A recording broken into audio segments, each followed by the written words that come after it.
Comment pouvez-vous dire que je suis gaspilleur? Est-ce de ma faute si l'iPhone 17 Pro est si cher? J'en avais besoin, alors je me le suis offert. En quoi est-ce de ma faute? C'est de ta faute, je t'avais dit de ne pas dépenser autant pour un téléphone. Nous économisons dans un but précis, pas pour gaspiller de l'argent, mais tu ne veux rien entendre. Tu es très têtu et tu ne suis pas les consignes simples. Tu veux simplement être celle qui décide de tout, et c'est très mal de ta part. Je suis ton mari, tu devrais m'écouter. Tu te rends compte que tu parles à ta femme, là? Pour l'amour du ciel, n'oubliez pas que vous n'êtes pas le seul à gagner cet argent dont vous parlez. Je suis médecin, je gagne de l'argent moi aussi. Je devrais pouvoir obtenir ce que je veux sans qu'on me parle comme si je ne gagnais pas d'argent.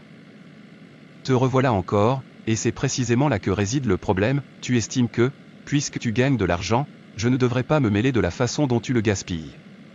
N'oublie pas que je suis ton mari et le chef de famille, mon mot doit faire autorité. Ce n'est pas comme si tes paroles avaient jamais de sens pour moi.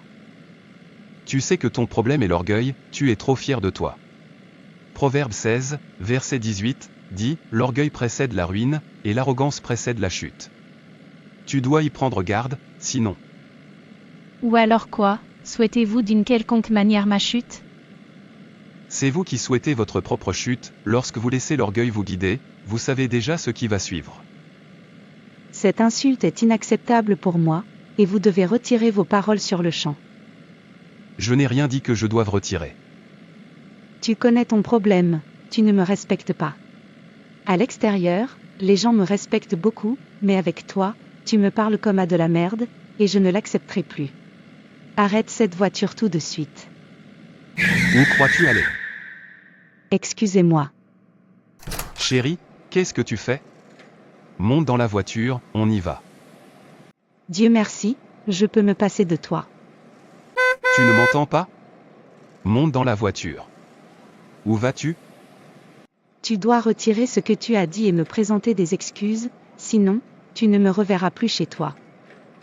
Qu'est-ce qui ne va pas chez elle, et où va-t-elle? Pourvu que ce ne soit pas ce à quoi je pense. Taxi, allez tout droit au 24 Peter S. Street. C'est là que vit ma mère. Ma femme n'est pas rentrée à la maison. Oh non. Alors, elle est partie juste à cause d'une petite dispute qu'on a eue. Mère. Ma fille, te voilà. Tu avais l'air en colère quand tu as appelé pour dire que tu venais, j'espère que tout va bien. Mon mari et moi nous sommes disputés, cet homme m'insulte beaucoup et je ne pense pas pouvoir continuer à supporter cela. Calme-toi, ma fille, c'est ça, le mariage. N'oubliez pas que c'est votre mari, et c'est normal que cela se produise, lâche prise. Mère, ça suffit. Je ne céderai sur rien. Vous voyez cet homme se plaindre sans arrêt? Il veut tout contrôler dans ce que je fais, rien de ce que je fais ne trouve grâce à ses yeux, et j'en ai assez. Asseyez-vous d'abord, je crois que vous avez besoin de repos. Merci, maman. Pourquoi ne pas aller changer de vêtements pendant que je t'apporte à manger? D'accord, mère. Pourquoi ne peut-elle pas au moins répondre à son appel? Mangez en davantage si vous voulez, j'en ai assez dans la cuisine. Je vais bien, mère, merci. Je sais que c'est votre mari qui appelle, pourquoi ne pas le prendre? Je ne cherche pas la bagarre, qu'il me laisse tranquille. J'en ai assez de ces plaintes. Ma chère, je sais que tu as le cœur lourd en ce moment. Le mariage n'est pas toujours facile, deux personnes qui apprennent à ne faire qu'une peuvent parfois se heurter. Mais ne laisse pas la colère t'empêcher de voir l'amour que vous partagez. Prends le temps de respirer, de rassembler tes pensées et d'apaiser ton esprit. Mère, je t'en prie, je ne suis pas venue ici pour ça. Vous devez retourner lui parler, non pas pour lui faire des reproches, mais avec honnêteté et douceur. Exprimez ce que vous ressentez et écoutez ce qu'il ressent, lui aussi. N'oubliez pas qu'une dispute ne signifie pas la fin de tout, c'est une occasion de mieux se comprendre. Vous êtes forte et sage. Emportez cette force avec vous en rentrant chez vous et laissez l'amour guider vos paroles. Mère, pour être franche avec toi, il doit d'abord me présenter ses excuses, sinon, je ne répondrai pas à ses appels et je ne retournerai pas dans cette maison. Il a le sentiment de savoir parler. Je lui prouverai que c'est moi qui sors gagnante cette fois-ci. Écoute, ma fille, le mariage ne consiste pas à gagner ou à perdre une dispute, mais à apprendre à avancer ensemble, même lorsque le chemin semble difficile. N'oublie pas que ton foyer est auprès de lui, retourne vers ton mari et cesse de rivaliser avec lui. Je ne ferai pas cela. Si c'est ça le mariage, alors ce n'est pas pour moi. Mon mari doit respecter ma décision, sinon, cela ne marchera pas. Ma fille, écoute-moi. Non, écoute-moi, maman. Je suis médecin. Je suis instruit, je gagne mon propre argent. Il n'est pas le seul à faire entrer de l'argent dans le foyer, il devrait le savoir.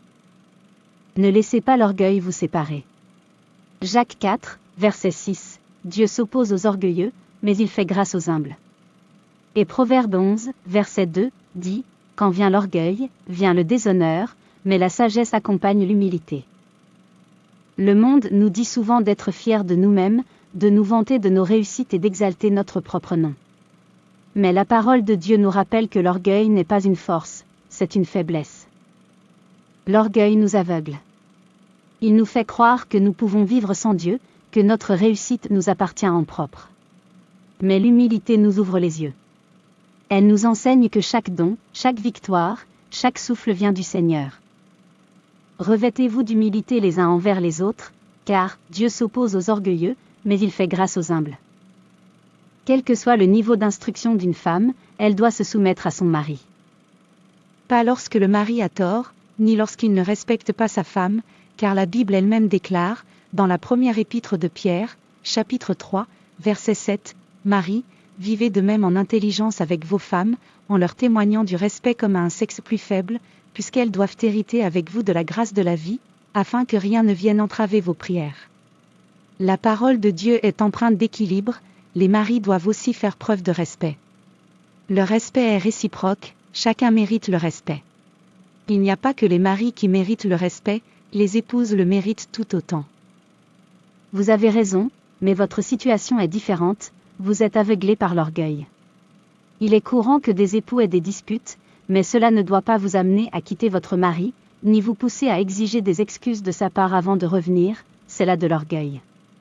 Le fait que vous vous disputiez avec votre partenaire n'a pas vraiment d'importance, ce qui compte, c'est la manière dont vous la résolvez, afin que tout aille bien dans votre mariage. Tout va de travers, mère, il fait toujours ça. Il appelle encore, décroche ton téléphone.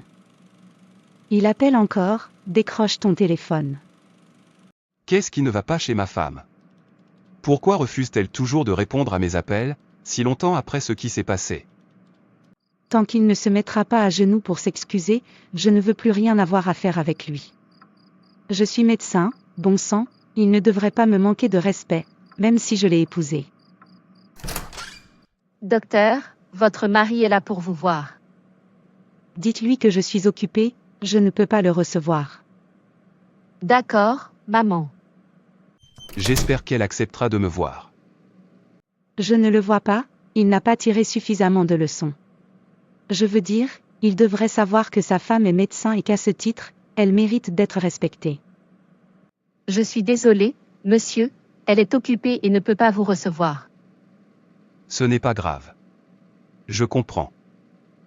Aïe, il me faut environ 100 000 $ pour m'approprier totalement ce contrat. Alors, que faire? Je ne peux pas me permettre de laisser quelqu'un d'autre me le ravir, pas après tout le mal que je me suis donné pour l'obtenir. Oh non, je dois agir très vite.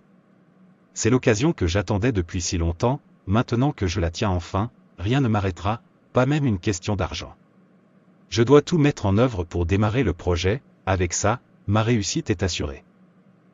Devrais-je aller emprunter de l'argent à la banque? Non, les taux d'intérêt de cette banque sont bien trop élevés. Avant même de m'en rendre compte, je finirai par leur céder tous mes gains. Oui, je m'en souviens. Je vais faire intervenir Monsieur Peter, qu'il apporte 50 000 $ et j'apporterai 50 000 $ pour le contrat, oui. Je vais l'appeler tout de suite. Ma femme est ma fierté, oh. Bonjour Monsieur Alex. Monsieur Peter, j'ai besoin que vous veniez dans mon bureau tout de suite. Vous avez l'air sérieux, j'espère qu'il n'y a pas de problème. C'est une affaire, et je veux vous faire une bonne proposition, elle vous plaira. D'accord, j'arrive. Bienvenue, monsieur Peter. Merci. Vous dites qu'il y a des affaires à discuter. Oui, monsieur Peter, un contrat m'a été attribué. Il s'agit d'une somme importante, environ 400 000 $. Le montant que je dois avancer pour qu'ils acceptent de débloquer 50% des fonds est de 100 000 $. Vous savez que c'est une somme considérable et je ne dispose pas d'autant d'argent. Je propose donc d'unir nos forces, vous apportez 50 000 $, j'en apporte autant, et ensemble, nous pourrons décrocher le contrat. Disons que j'accepte votre offre. Comment partageons-nous l'argent ensuite? Il faut qu'on se mette d'accord là-dessus pour éviter tout problème par la suite. Tu prends 30% et moi 70%, je pense que c'est bien comme ça. Non, monsieur Alex, puisque vous êtes le titulaire de ce contrat, vous prenez 60% et vous me donnez 40%.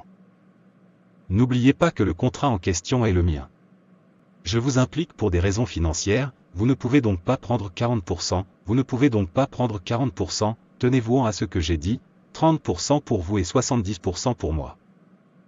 Ce n'est pas juste, monsieur Alex. N'oubliez pas que j'apporte 50% des fonds, tout comme vous. Nous sommes à égalité sur ce point. Comment pouvez-vous prendre 70% des bénéfices? Ce n'est pas correct, donnez-moi 40% et gardez en 60%. C'est mieux ainsi. D'accord, je ne veux pas perdre le contrat, alors j'accepte. Apportez vos propres fonds pour que les travaux puissent commencer. D'accord, je ne veux pas perdre le contrat, alors j'accepte. Apportez vos propres fonds pour que les travaux puissent commencer. Pas de problème, commençons. Ce sera pour demain, je suis déjà fatigué pour aujourd'hui. Je dois rentrer chez moi et me reposer, ensuite, demain, nous pourrons reprendre là où nous nous sommes arrêtés. Pas de problème, monsieur Peter. À demain, donc. Pourquoi est-ce que je ressens un mauvais pressentiment à ce sujet? Bon, c'est peut-être parce que je me suis disputé avec ma femme.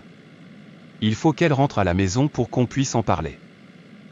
Il devrait arrêter de me déranger, s'il vous plaît. Chérie, réponds à ton téléphone. Je dois te parler de l'accord que je souhaite conclure avec monsieur Alex. J'hésite beaucoup à ce sujet, je ne sais même pas si je devrais aller de l'avant ou non, et j'ai besoin de ton avis. Pourquoi ne peut-il pas me laisser tranquille? Je suis à mon bureau. Elle ne décroche pas, savait-elle ce que je voulais lui dire? Ma fille, ton mari continue d'appeler, pourquoi ne pas lui répondre? Non, mère, il n'a pas encore appris suffisamment de leçons, il doit savoir comment me parler.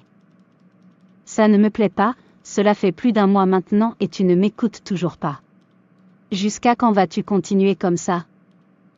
Tant qu'il ne m'aura pas présenté ses excuses, tant qu'il n'aura pas promis de ne plus jamais me parler avec condescendance, il continuera d'appeler alors que je l'ignore. Mais tu n'acceptes jamais de répondre à ses appels. Comment savoir s'il essaie de s'excuser?